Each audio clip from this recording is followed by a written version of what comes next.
갑자기 차가 빨라지기 시작하면서 그대로 벽에 충돌했습니다. 별일 아닌 것처럼 그냥 자기 진단 정도만 해줄 수 있다고 하더라고요.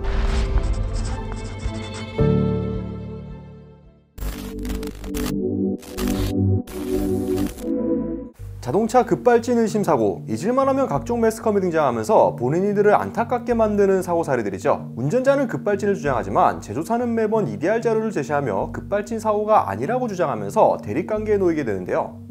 수많은 급발진 의심 사례들을 보면 정말 안타깝게도 피해자가 현실적으로 급발진 사고의 가시를 제대로 입증하기가 어려운 게 현실입니다. 이 중에 실제로 자동차 문제로 급발진이 발생한 사건도 있을 것이고, 운전자가 엑셀과 브레이크를 혼동하여 생긴 사고도 있을 겁니다. 이것을 공식적으로 판단할 수 있는 자료가 EDR과 블랙박스 영상, CCTV 자료 외에는 없다는 게 참 답답할 따름이죠. 오늘 인터뷰 역시 진행하는 내내 안타까운 마음이 가시질 않았는데요. 먼저 사고를 당하신 피해자분의 빠른 쾌유를 바라며 시작해보도록 하겠습니다. 오늘 인터뷰는 피해자분이 부상을 심하게 입으셔서 따님이 대신 진행한 점을 미리 알려드립니다. 차량 차종은 현대 LF 소나타이고요. 2019년 8월에 구매했고, 주행거리는 이게 차가 심하게 망가져서 정확하진 않은데 8만 킬로 정도로 추정하고 있습니다. 저희 아빠는 73세이고 운전 경력은 38년인데 28년 무사고 경력이 개인 택시 기사입니다. 11월 2일 날 저녁 7시경에 저희 아버지가 아파트 지하 주차장에 이제 주차를 하러 내려갔고요. 지하 2층을 내려가던 도중에 갑자기 차가 빨라지기 시작하면서 그대로 벽에 충돌했습니다. 지금은 폐차장에 있어요. 사고 영상을 다시 한번 볼게요. 지하 주차장을 내려가다가 갑자기 차가 급가속이 되고 있죠. 당황하는 피해자분의 음성도 녹음이 되어 있고요. 해당 블랙박스 영상 일부는 파일이 손상되어서 처음에 열리지 않았고 복구센터에 맡겨서 복구를 한 파일이라고 합니다.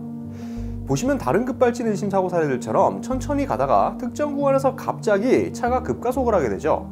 이날 제보자인 딸인과 어머니가 모두 차에 타고 있었는데 아파트에 도착한 후 딸인과 어머니는 먼저 내려서 집에 들어갔고 아버지는 주차를 하러 지하 주차장에 내려가시다가 발생한 사고입니다. 이 영상만을 보고 이 사고가 급발진 사고라고 단정을 지을 수는 없지만요, 충분히 의심은 해볼 수 있는 상황이죠. 제조사 측으로부터 전달받은 EDR 자료에는 안타깝게도 브레이크를 밟지 않고 엑셀을 전개한 것으로 나왔고요. CCTV 영상에서 역시 브레이크 등이 점등된 것인가 싶었지만 아쉽게도 보조 제동 등은 들어오지 않았고 이건 미등이라고 합니다. 제조사 이제 연락해봤는데 정말 별일 아닌 것처럼 그냥 자기 진단 정도만 해줄 수 있다고 하더라고요. 그래서 급발진 여부는 경찰한테 책임을 전가하는 것 같던데 지금까지 급발진이라고 나온 적은 단 한 번도 없었다고 그렇게 단정지어서 얘기했습니다. 경찰은 EDR 분석 결과는 사고 당시에 풀악셀을 밟았고 브레이크는 안 밟은 걸로 확인된다고 하는데, 저는 이게 갑자기 차가 통제불능 상태에서 그렇게 급발진을 하는 거기 때문에 EDR 결과 자체도 믿을 수 없다고 생각합니다. 근데 아쉽게도 이게 CCTV에서도 브레이크 등의 불은 안 들어온다고 하더라고요. 근데 그 상황에서 솔직히 브레이크를 안 밟은 사람은 없다고 생각하고요. 이미 차가 통제 불능인 상태인데 브레이크 등도 제대로 작동을 했을지 저는 의심됩니다. 그때 출동하셨던 경찰분은 사고 당시에 급발진이 의심된다고, 자기가 봐도 차가 이상한 것 같다고 그렇게 말씀하셨어요.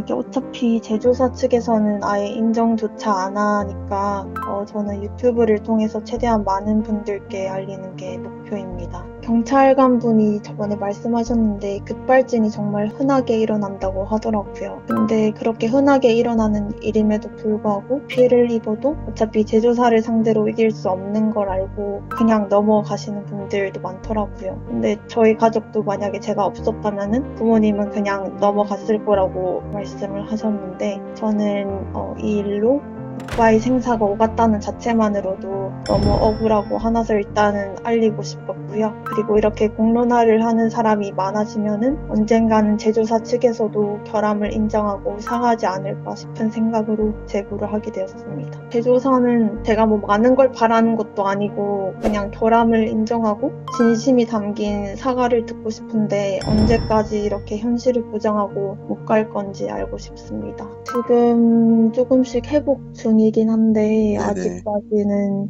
침대에서 그냥 누웠다 앉았다 이 정도밖에 안 되고 있습니다.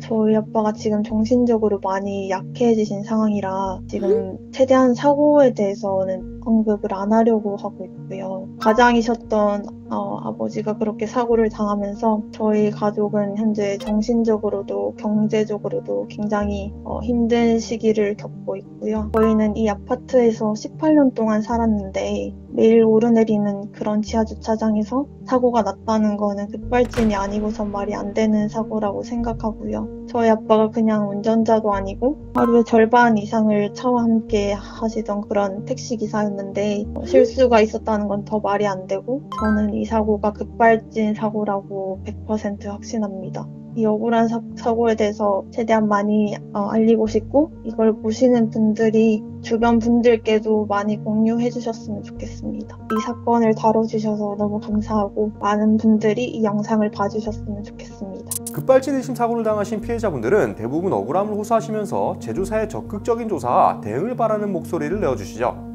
하지만 안타깝게도 아직까지 급발진을 공식적으로 인정한 제조사는 존재하지 않습니다. 이 사고가 정말 급발진으로 발생한 사고인지 혹은 운전자의 조작 실수로 발생한 사고인지 대한 내용 역시 그 누구도 명확하게 답변할 수 없고요. 그러나 이런 급발진 의심 사고들은 의외로 우리 주변에서 굉장히 흔하게 일어나고 있습니다. 저희가 소개해드린 의심 사고들만 하더라도 사례가 꽤 많죠. 피해자들은 계속해서 늘어나는데 제조사는 여전히 묵묵부답인 상황.